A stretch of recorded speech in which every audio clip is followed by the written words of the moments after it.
नमस्कार, आप देख रहे हैं punjabkesari.com और मैं हूं आपके साथ कोमल पवार। बिहार में निर्वाचन आयोग द्वारा शुरू किया गया मतदाता सूची का स्पेशल इंटेंसिव रिवीजन अब सियासी रंग ले रहा है।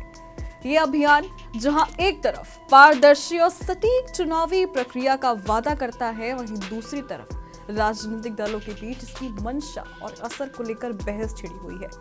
आखिर क्या है इस संशोधन का मकसद और क्यों हो रही है इस पर सियासत? आइए इस मुद्दे को गहराई से समझते हैं।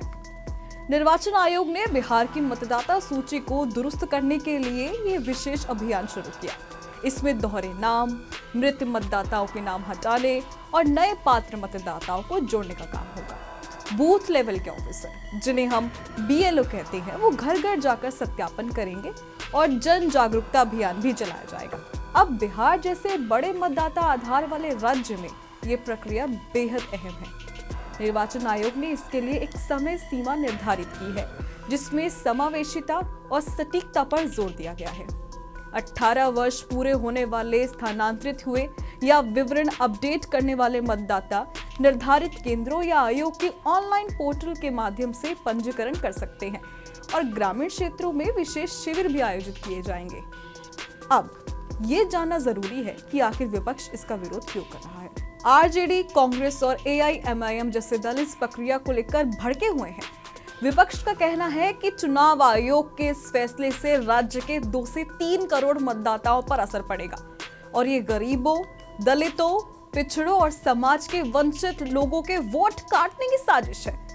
अब एक बड़ा सवाल यह है कि क्या विपक्ष को इस बात का डर है कि वोटर लिस्ट के रिवीजन का चुनाव नतीजों पर असर हो सकता है, या उसे इस बात का डर है कि इससे उसे राजनीतिक नुकसान हो सकता है। इसके अलावा दूसरी ओर बीजेपी नेता और सांसद रविशंकर प्रसाद ने विपक्ष पर ही गंभीर आरोप लगाए हैं।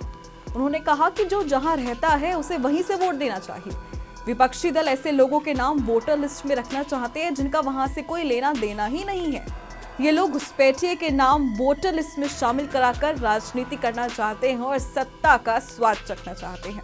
इसके अलावा चुनाव आयोग ने विपक्ष के सारे ही आरोपों को खारिज कर दिया है।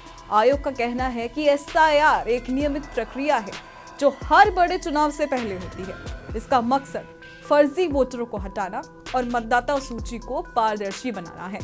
आयोग ने साफ किया है कि 24 जून को जारी दिशा निर्देशों में कोई बदलाव नहीं हुआ है और ये प्रक्रिया पूरी तरह सर्वसमावेशी है। चुनाव आयोग का कहना है कि बिहार में कोई भी योग्य वोटर छूटेगा नहीं, लेकिन इसको लेकर अब पक्ष विपक्ष आपस में भिड़ चुके हैं। अब ये वोटों का शुद्धिकरण है या लोगों के लिए कंफ्यूजन है, इसका पता तो वक्त रहते ही चल पाएगा। फिलहाल अभी के लिए सिर्फ इतना है, लेकिन देश और दुनिया की तमाम खबरों के लिए आप बने रहें पंजाब केसरी के साथ। नमस्कार।